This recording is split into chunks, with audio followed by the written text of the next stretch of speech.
हम किसी के बारे में भी सोचें, ये शब्द शायद ज़्यादा व्यावहारिक होगा।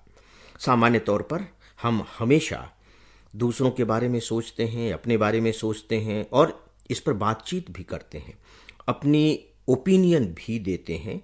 तो बस मेरा थोड़ा सा अनुरोध है कि ऐसा करते समय स्थान और समय का जरूर ध्यान रखें। आज मैं इसके समय के बारे में बात करने जा रहा हूं। अखबारों में अभी आपने पढ़ा है और पढ़ भी रहे हैं, और ये बहुत बड़ी बात है कि ऋषि सुनक ब्रिटेन के प्रधानमंत्री बन गए हैं।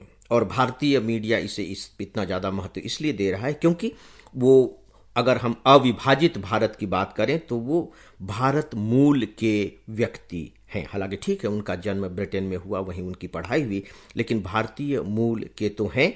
और फिर वो बाकायदे हिंदू धर्म को मानने वाले हैं। तो स्वाभाविक है कि भारत जैसे देश में उनके इस सफलता को बहुत ज़्यादा वेलकम किया जाएगा, और किया भी जा रहा है।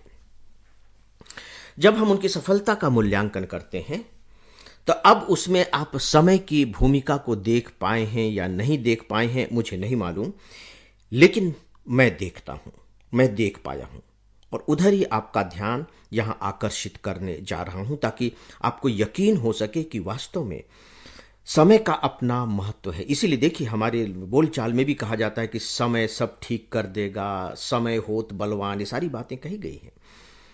इसका अर्थ क्या है? ऐसा नहीं कि हम सब कुछ समय पर छोड़ छाड़ करके और बैठ जाएं और समय आने पर सब कुछ हो जाएगा, ऐसा नहीं है। उनके कहने का अर्थ कुछ दूसरा था।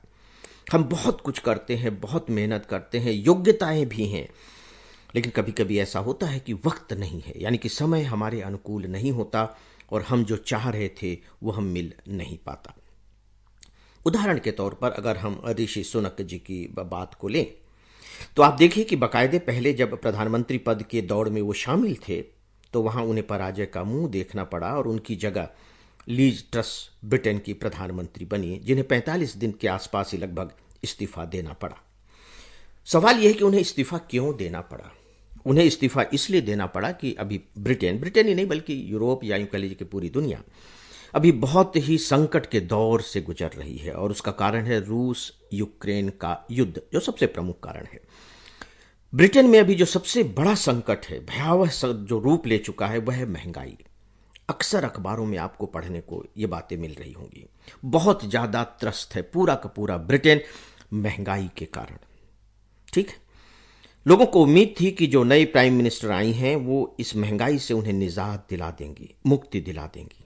कुछ दिनों तक उन लोगों ने प्रतीक्षा की, लेकिन जब देखा गया कि नहीं, कुछ भी नहीं बदल रहा है, स्थितियां दिन पर दिन खराब होती चली जा रही हैं, तो उनका विरोध होने लगा और उनको त्यागपत्र देना पड़ा। तो त्यागपत्र देने का मूल कारण क्या था? महंगाई। अब सीधी सी बात थी कि उन्हें एक ऐसा प्राइम मिनिस्टर चाहिए था जो खासकर इस बढ़ती हुई महंगाई को नियंत्रित कर सके, या जो आर्थिक संकट बिल्कुल मुंह बाए खड़ा हुआ है उसको कम कर सके। अब ऐसे दौर में जो दूसरा नाम बचा था वो था सुनक, जो लीज ट्रस के दौर में मौजूद थे, उस दौड़ में शामिल थे। अब आप देखिए कि सुनक पर विश्वास क्यों किया गया? इसलिए विश्वास किया गया कि इनकी जो पृष्ठभूमि है उसमें फाइनेंस मैनेजमेंट रहा है। वो दुनिया की एक बहुत बड़ी कंपनी में कुछ समय तक बकायदे फाइनेंस का काम देख रहे थे। इन्वेस्टर भी हैं, मतलब उन्हें अर्थव्यवस्था की अच्छी समझ है। जब अर्थव्यवस्था की बहुत अच्छी समझ किसी के पास हो तो स्वाभाविक है कि जो लोग उन पर थोड़ा सा भरोसा करेंगे कि यदि इनके हाथ में बागडोर सौंप दी जाए तो शायद स्थितियां थोड़ी सी बेहतर हो जाएंगी। और ऐसे में ब्रिटेन ने अपनी बागडोर ऋषि सुनक के हाथ सौंप दी। कल्पना करके देखिए कि यदि यह स्थिति नहीं होती और मान लीजिए कि ब्रिटेन किसी युद्ध में शामिल हो गया होता या और कुछ दूसरे संकट होते, तो स्वाभाविक है कि ऋषि सुनक फिर शायद वहां इस तरीके की सफलता प्राप्त नहीं कर पाते। बहुत से सवाल आप इस तरह के उठा सकते हैं, बहुत से सवाल। गांधी जी 1948 तक रहे और अपनी आंखों के सामने उन्होंने देश को आजाद होते देखा। तिलक नहीं देख सके, तिलक का महत्व कम नहीं है, लेकिन इसलिए गांधी देख सके क्योंकि तिलक जैसे महान नेताओं ने वो पृष्ठभूमि तैयार कर दी थी। गांधी जी का वक्त एक ऐसा वक्त आ चला था कि जो फसल बोई गई थी, जो हमारे पहले के नेताओं ने बोई थी, उसके पकने का वक्त आ गया था। इसकी वजह से गांधी जी का महत्व कम नहीं होता है, इसकी वजह से ऋषि सुनक का महत्व कम नहीं होता है। यहां मैं केवल एक बहुत छोटी सी और बहुत ही विनम्र विनती करने जा रहा हूं कि प्लीज जब भी आप किसी का मूल्यांकन करें, जैसे मान लीजिए कि कोई अचानक बहुत गुस्सा हो गया है, बहुत तेज नाराज हो गया है, कुछ भी बक रहा है मान लीजिए, और आप जानते हैं कि ये तो ऐसा नहीं है, तो अब आप क्या करेंगे? उसका सही मूल्यांकन कैसे करेंगे? मूल्यांकन यही होगा कि नहीं, अभी कुछ ऐसा मामला आ गया है जिसकी वजह से ये अपना इसने संतुलन खो दिया है, अदरवाइज तो ये ऐसा नहीं है।